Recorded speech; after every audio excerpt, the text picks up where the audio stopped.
Welcome to Lambo's World of Sports, featuring the Big Brother, featuring the Silent Sports Network. All right, this is week 6 of college football predictions. Like I said, we're doing predictions on college and NFL. We will have the statistics up Thursday or whatnot as far as where we are in the poll rankings after this week and, of course, after the NFL. The games to watch out for, the Red River Rivalry game, Oklahoma versus Texas.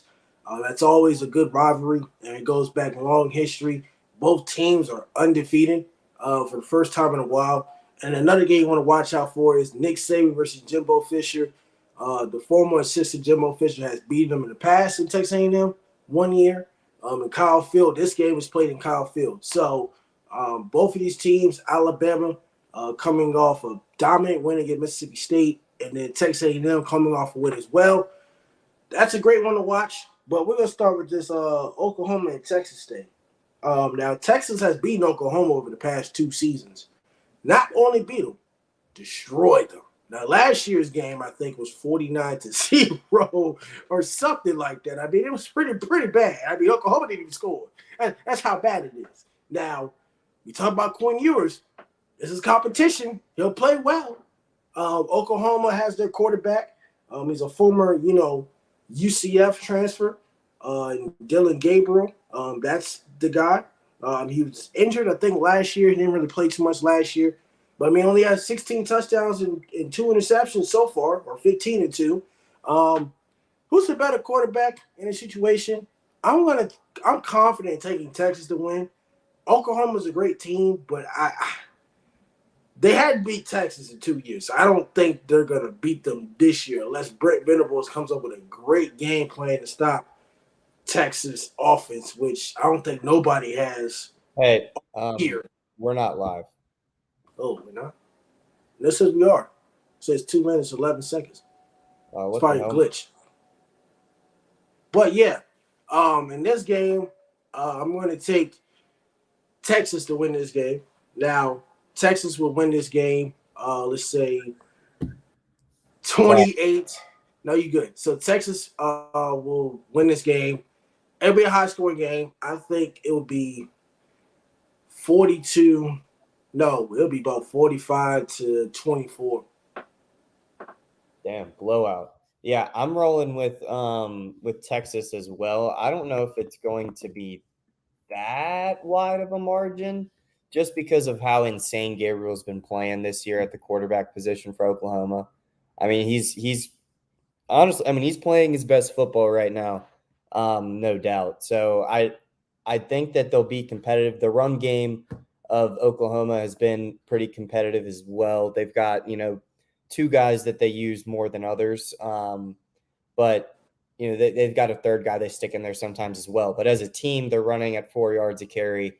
Of course, that involves sacks as well, which they've lost, 30 yards on this year. So I don't know what the average would be without it, but it would be a little bit above 4 yards a carry as a team. And then obviously, like I mentioned, Gabriel's playing just ridiculous. He's got 1,600 yards, 75% on his completions. He's got 15 touchdowns to just 2 interceptions. Now, I will say, and this is what's making me lean so hard with Texas, and not really considering it going both ways, would be because Oklahoma has not really played anybody yet. They haven't really had a test, in my opinion. And so they statistically, they have the 5th best defense in the country based on scoring. I think they allow 10.8 points per game or something like that. But it's also because they've played, Iowa State, who's so bad, and they've played who was it, Tulsa, and stuff like that, in SMU. They're not playing teams that they really should lose to at all. I'm not saying that, college football is college football, anything can happen, but they haven't really played anybody. So that's why I'm leaning very, very confidently with Texas as well. Next game to look at, Maryland versus Ohio State. Maryland's undefeated as well. It's not a shocker, but Maryland has done some things. I understand they hadn't played anybody either. They played Michigan State. They already fired their coach, Ben. Virginia. I mean, they didn't play a legit schedule, but I mean, Maryland is pretty decent. Um, Ohio State, they coming off a bye week. They're coming off a win against Notre Dame. No game they should have won anyway, but it is what it is. This game I'm gonna take Ohio State. I think Ohio State will get back into its roots as far as throwing the ball. Maryland will get in some trouble, but Ohio State's more experienced. I think Ohio State pulls it off. Kyle McCoy does what he does. They have the run game. They have a Buka at the tight end spot. They have Marvin Harrison Jr. Ohio State comes off a win. They come off a bye week. I think they're more well prepared. Maryland is physical on the defensive end, but I'm confident taking Ohio State. It would be 41 to 28. Yeah, I'm rolling with them too. The spread here is 20. I think they win probably by more than 20. Um, I mean, to his brother, I can't remember his first name right now. But he's good. I think they'll score points early. I think it's just going to what we've seen in most of these games, where it looks like it should be a little bit lopsided. The first half of that game normally starts pretty competitive, and then the better team prevails in the second half, whether it's depth, whether it's, just like the players being able to last longer on the field. I don't know what it is, or whoever can execute longer into the game without letting fatigue get the best of it. Whatever it is, we've seen it through 5 weeks up, like at this point, of these teams we think should get rolled over, and in the first half they keep it close. I mean, we saw it with Georgia and South Carolina. We saw it with Wyoming and Texas. And there's more examples as well, but I think it'll be close in like the first quarter and a half, maybe just the first half in general. But I see Ohio State pulling away at the end.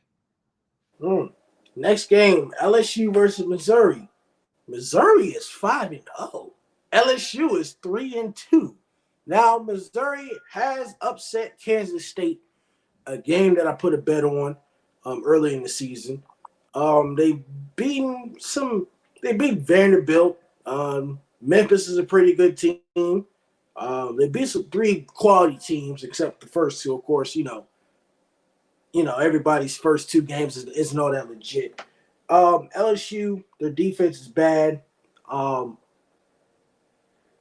want to go Missouri, but I'm gonna take the LSU pick. I think LSU bounces back from being around Brian Kelly and Notre Dame, and just seeing him. I don't think they're gonna lose 2 straight games. The defense will execute and get a lot better. The offense is not the problem. It's the defense is the problem. I mean, Jaden Daniels only had 1 fumble, so I think the defense will do fine against Missouri. But I think Missouri will put up a fight. I'll give it 34-28 LSU. Yeah, I'm going with them too for pretty much the same reasoning. I don't think they're going to lose 2 in a row. Now, that doesn't mean this game won't be competitive, just like you said. Missouri's playing out of their mind right now. They're playing above a level that they've played in recent years. And LSU is kind of in that same like no man's land that they kind of were viewed as last year. We know that they, put up a decent season, but for their standards, they're kind of like in between where they want to be, I feel like. And this year's another one of those years where they're not exactly where they're going to be. They've already played themselves out of the playoff, most likely. I think it'll be I think this will be similar. I think the fourth quarter is going to be big for LSU. I think this is where I could see them losing going into the fourth, and they pull it out in the fourth. It's going to be competitive for sure. All right, this game that we're going to pay close attention to, also with the Virginia Tech and Florida State game, we got to pay attention to this one. Alabama versus Texas A&M. Jimbo Fisher, they have a lot of confidence coming in. A lot of confidence. They can't beat Miami, though. But Miami is 5-0 on the ACC. But Jimbo Fisher, a lot of confidence. The Alabama offense is, still has its whiffs. The defense is doing what it's supposed to do. Jalen Milroe can't have 164 yards passing against Texas A&M. Now, I understand Texas A&M plays good defense against Alabama, but I know they give up 48 points against a Miami team. They only gave up 16 or 6 points, or maybe 10, less than 15 points against Auburn. Last week they came out with the win. Me as a man, I'm not going to bet against Nick Saban. Now, Texas A&M, they have a great quarterback in Wegman and Jalen Monroe, but Wegman can be a little bit of a turnover freak at times. He can, get out the pocket and get real antsy, get real rushy. Um, I'm confident in Alabama's defense. Um, A&M got receivers. This is a tough game. It's a toss up. Um, I'm not gonna be like you with the Ole Miss pick. I'm gonna take Alabama. It's gonna be a very close game. It'll be 28-24. It comes down to a fourth down play. Alabama gets a stop. Yeah, I'm going with Bama too. I got burned by him this year in trying to pick an upset. I'm not doing it again.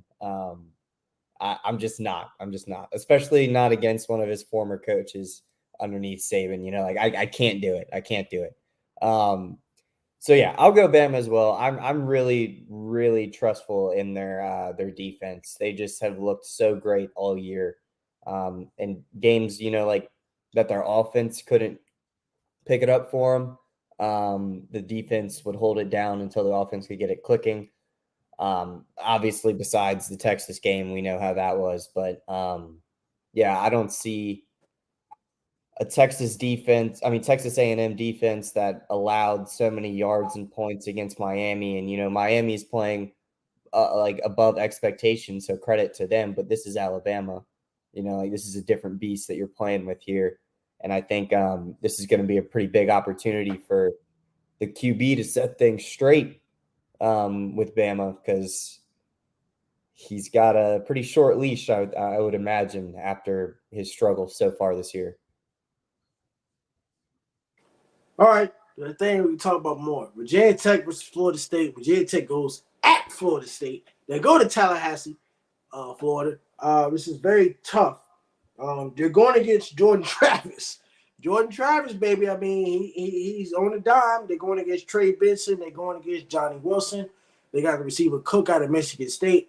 Got a lot of weapons. Now, I know we said 2 weeks ago that Virginia Tech was ranked 4th in pass defense. I don't know what the ranking is now as far as their pass defense as of after last week.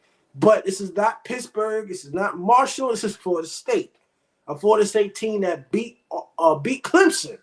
All right. So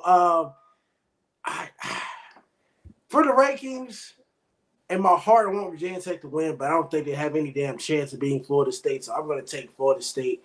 And I just have a feeling that Florida State will overwhelm Virginia Tech as far as they run the ball consistently. They're going to overwhelm them. If Virginia Tech wins, I'm not going to be mad about it. But I'm just going to be realistic here. We have no chance against Florida State. Score will probably be, I'll be respectful, 31-17. Yeah, it hurts, but I'm going with Florida State over my Hokies as well. We're still 10th in the country in passing yards per game defensively, so I'm all for trying to get them a little bit more throwing the ball, which is tough to say when you have such a great quarterback on the other side. But I know that those running backs will tear us up if they really want to. So I would rather the game plan for Florida State be a little bit more 50-50, give our DBs chances to make plays, which they've done all year. So, I'm going Florida State as well. The spread's like 24. It was sad to look at. I think it's like a 94% chance to a 6% chance or something like that on ESPN. So I don't really look into those too much. The spread I definitely do, but the percentages stuff I don't know. But yeah, last time that we were in Tallahassee, we won. So I wouldn't mind having a repeat there. The issue is that team had a good amount of 4 stars on it, and this current team is lacking a little bit more in that talent department. We're still only in year 2 of the rebuild. Obviously, I've harped on that enough.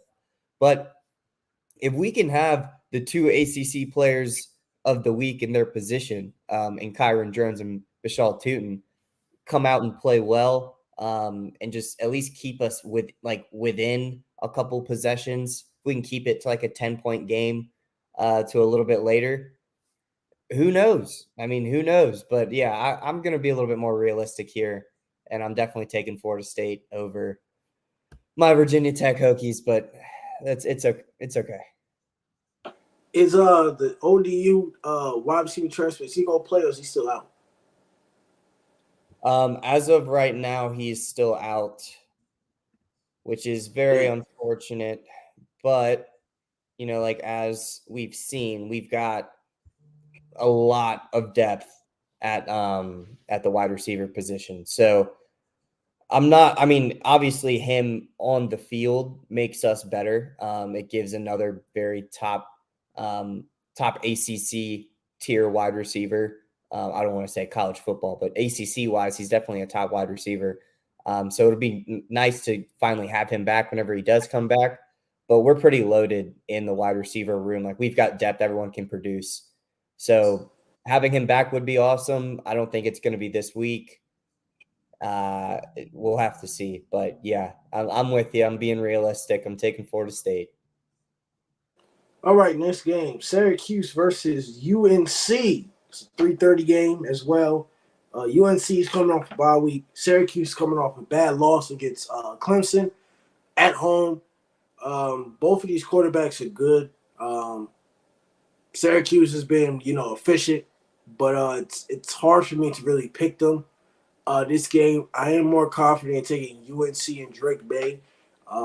Coming off a bye week, Drake May just has to not turn the ball over a little bit too much. He's a little turnover prone this year than he was last year with his interceptions, but I think they'll be fine. They can run the ball efficiently. Like I said, the running back ran for 228 some yards against Appalachian State.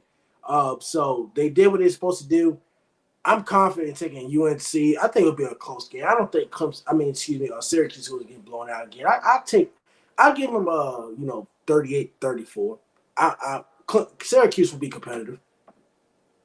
Yeah, I think it'll be competitive too. Also, what's up, Zoom? Shout out. Thanks for watching. It's a guy that's been commenting. Yeah, the line is 8.5 for UNC at home. And like I talked about it in the season preview, that the UNC team was much better on the road than they were at home last year. And it's still pretty early. So like 4-0 is they've won both on the road and at home. So it's hard to differentiate as of right now. So I don't want to lean too much on last year's stats when it comes to that, but it is a reason why I'm thinking Syracuse might cover this 8.5-point spread. I'm taking UNC, but I do agree with you that it's going to be within the 8.5 points. I don't think it'll be, some blowout or anything like that. But I'm Drake May's got to get the damn turnovers under control. He can't be throwing so many freaking interceptions. But if he does that, like we know he's capable of doing, then we can definitely be in agreement here that the UNC Tar Heels are coming out with a dub. Next game we got to talk about is number 1 team in Georgia, number 20 ranked Kentucky. Obviously Kentucky is undefeated, so is Georgia, but I mean, come on, we're gonna use common sense, brain cells. Georgia has been in some close games with South Carolina, with Auburn. I feel like this is a close game, but Georgia knows how to control time possession. They know what to do in the fourth quarter. They have Brock Bowers, the best tight end in college football. I'm taking Georgia in this one. It'd be 34-27. Yeah. Like you said, it's pretty much common sense, I think. Yeah, they're going to win. I don't know how many points they'll score just because they've been a little lackluster when it comes to putting points on the board versus what we're used to seeing. And this might just be like recency bias with the national championship and putting up like a basketball score on TCU. But I do think that majority of the people watching have a little bit higher of an expectation of what their offense can be. And Kentucky's obviously not a joke. So I don't know how much that they're going to score, but I do think they win pretty comfortably by like the fourth quarter. I think this is another game that the first 2 quarters maybe stretch it to a little bit into the third, looks pretty competitive, and then the more talented team just pulls away. I think this could be another one of those games, but Kentucky's not a joke. I wouldn't be surprised if, I mean, I just said it, but if like in the third quarter, you're checking scores and you look at that one and you're like, oh, damn, like I might need to flip it over to that channel. Last game, Notre Dame versus Louisville. Louisville's 5-0 for the first time since 2013. All right.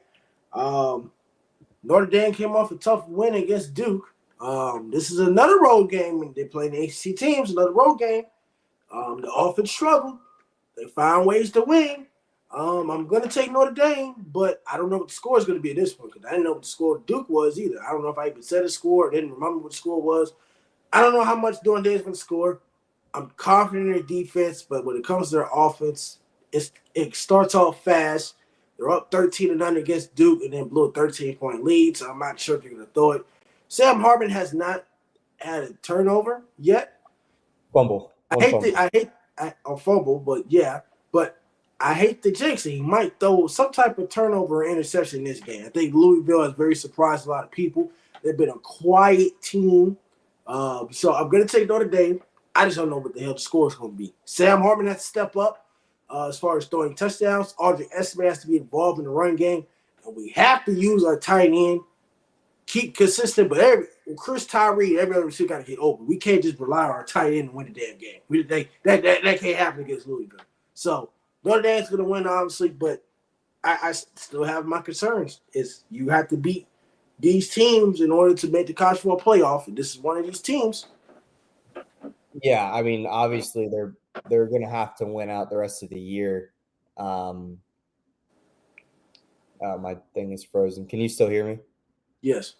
Sorry, dude. My Wi-Fi's been so bad today. So obviously the offense needs to take a step up. They've been winning these games, like you mentioned, like they've found ways to win, and obviously it didn't work out against Ohio State, but that's a very this year, like a 2023 Notre Dame football game is that Ohio State game that the offense, like you said, looks good at like the beginning and then it stalls, and Sam is being efficient and he's not throwing any interceptions, but he's not, throwing a bunch of touchdowns either.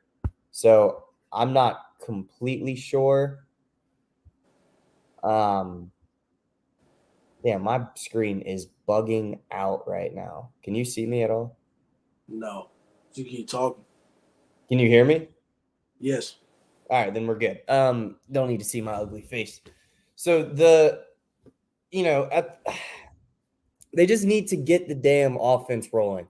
That's really all it is. They're a more talented team than Louisville. Louisville's obviously played out of their minds this year, and they deserve all the credit that's coming to them. But I do see Notre Dame pulling this one off. It's going to be a little tough, like you mentioned, that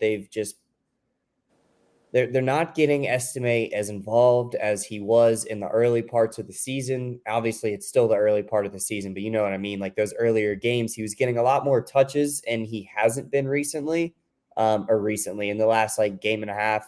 Really, his touches have gone down from what you would want to see from probably one of the top 3 running backs in the country.